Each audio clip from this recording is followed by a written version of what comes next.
Hello, everybody, archaeologists included. Adam Savage here at Prop Store along with Brandon Allinger. How are you, sir? I'm good. How are you? Very good. You have a huge auction coming up this March. We do, yeah. 1,700 items over 3 days and a lot of the fan favorite titles, including Raiders. Indiana Jones. We're standing in front of a true original second movie. Yes. This is Temple of Doom, Raiders jacket.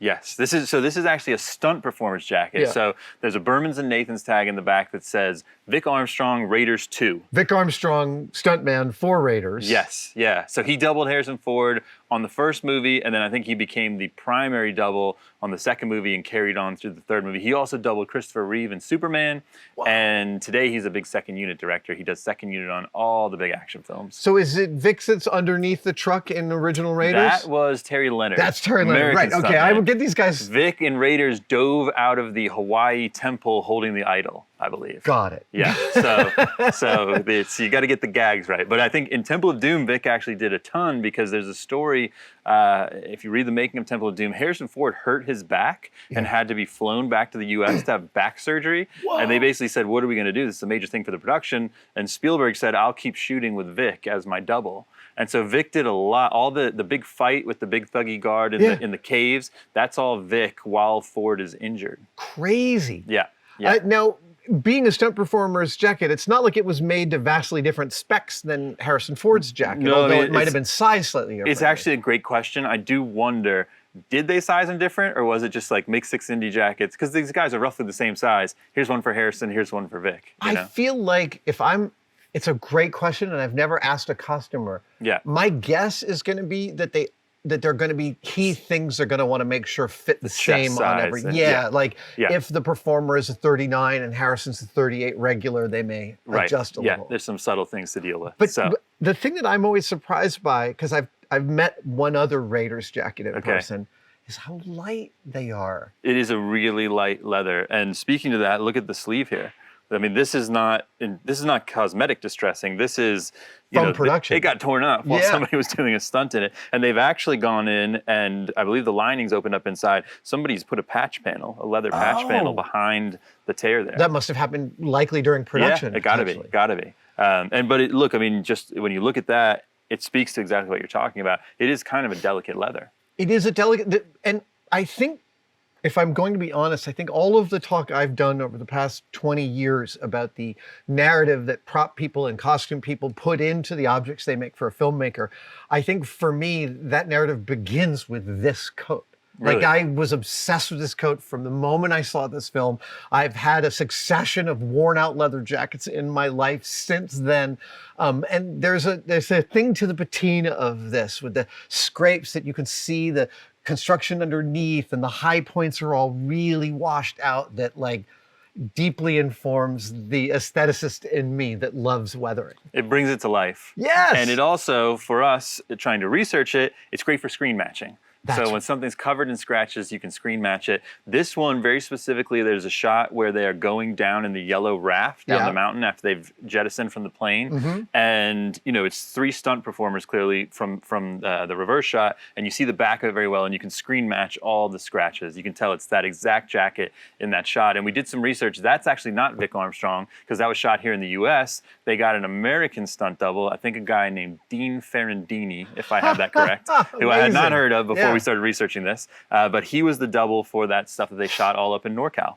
I have screen matched a couple of pieces in my lifetime, and there's few things as exciting as that endorphin rush when you pull up that screenshot from the Blu-ray and the thing you've got, and you're like, oh, there it is. You can spot the similarity. It's a lot of fun, and especially now with 4K. 4K has really made a difference for us in being able to go in and match things. Indeed. I love that what we're talking about is a form of archaeology while we're standing in front of the most famous archaeologist's jacket imaginable. Very meta, yes.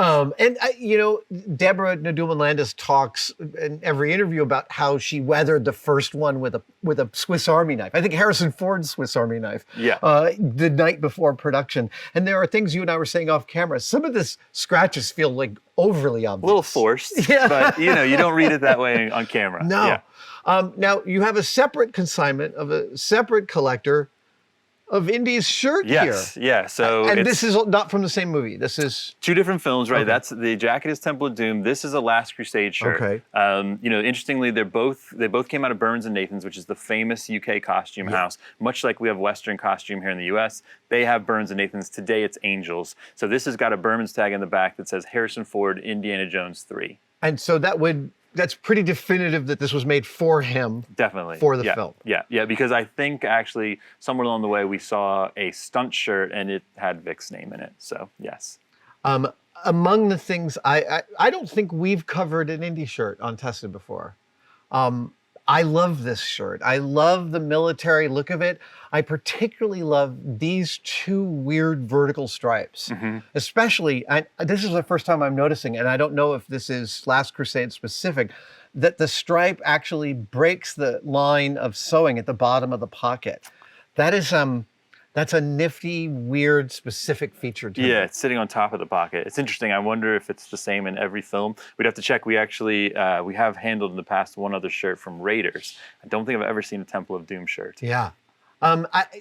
There's so many iconic things about seeing it, but there's also like, you see that these lines add a kind of verticality. And for me, it makes it feel like Indy is even taller. I don't know why Interesting. It feels like that's happening, but it may also be because you're seeing the whole thing untucked. It's totally whereas true. He would It's generally absolutely be true. Cropped at the waist. But I love the color palette of the 2 also, right? Those films are so earth tones. Yeah. Everything is brown and natural khaki.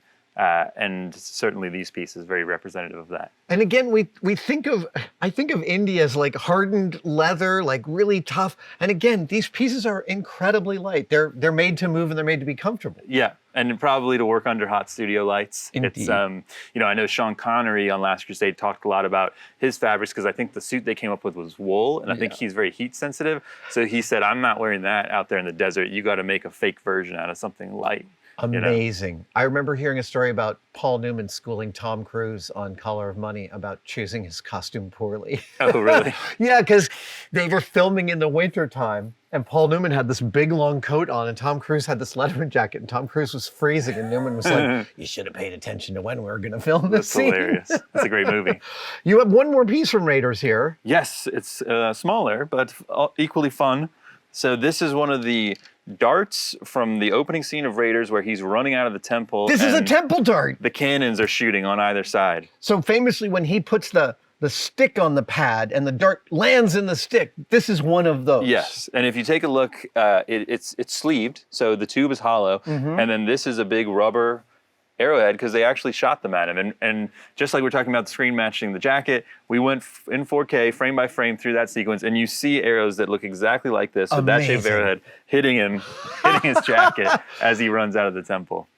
That's really, really thrilling. I love seeing this up close. I have always wanted, even on the VHS, the effect of the what do you call it? The torch? The torch going onto the pad and the dart going into the torch.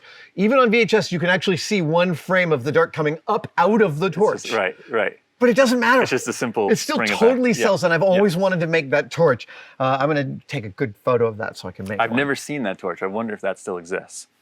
Never seen it. I love practical effects. I love seeing stuff like this. And is this original? This is a rubber casting. Yes, yeah. And we had a small batch of these that somebody saved just as a souvenir who worked on the film. What's great about this is, look, there's not a lot of original pieces from Raiders that anybody can acquire. And obviously when something like a jacket or a shirt comes up, it is quite expensive. The Arrow, much more accessible price point, and still really recognizable as an Indiana Jones thing. Still an amazing piece. I appreciate you guys spreading a gamut of your wares so that it's accessible to everyone. Yeah, and look, with 1,700 items in the auction, that's the intent. It's not all going to be Indy jackets and Blade Runner spinners, although we love when it is. But you're going to have pieces in there for every collector. That's what we're trying to do, and I think that's what makes the auctions fun. There's this part of me, this like the part of 10-year-old me staring at these things, thinking about the kind of play that watching these movies engendered in me. And then I look at the pieces and I think of the play that the actors and performers that were in these were enjoying on set. Oh yeah, got to be a lot of fun to play Indiana Jones. Right? Indiana Jones Like, movie. I imagine even when they were filming the first one, they were all like, this is crazy fun. Yeah. Dragging under cars and swinging on bullwhips and all of it. Brandon, I really appreciate you letting me see these things up close and in person, and thanks for letting us cover this on Testing. Hey, I'm glad you're here. I know you're an Indy fan yourself, so Dude. it's fun to share. Dude, I'm going to go home and re-weather my Indy jacket now. Thank you guys for joining us. Thank you, sir. Thank you so much for watching that video. Your support allows us to make more of this great content. If you'd like to help us on a deeper level even, head over to tested-store.com because we've got stickers. Who doesn't love stickers? Our anime-inspired Tested logo in Japanese. Follow the process, not the plan. It's not a process. It's not a problem to solve, it's a process to manage. Other aphorisms that have come from my mouth. And we have just made a full set of our demerit badges in sticker form. So you can cover your toolbox with all of your screw-ups and celebrate it with other makers. Thank you guys so much. See you next time.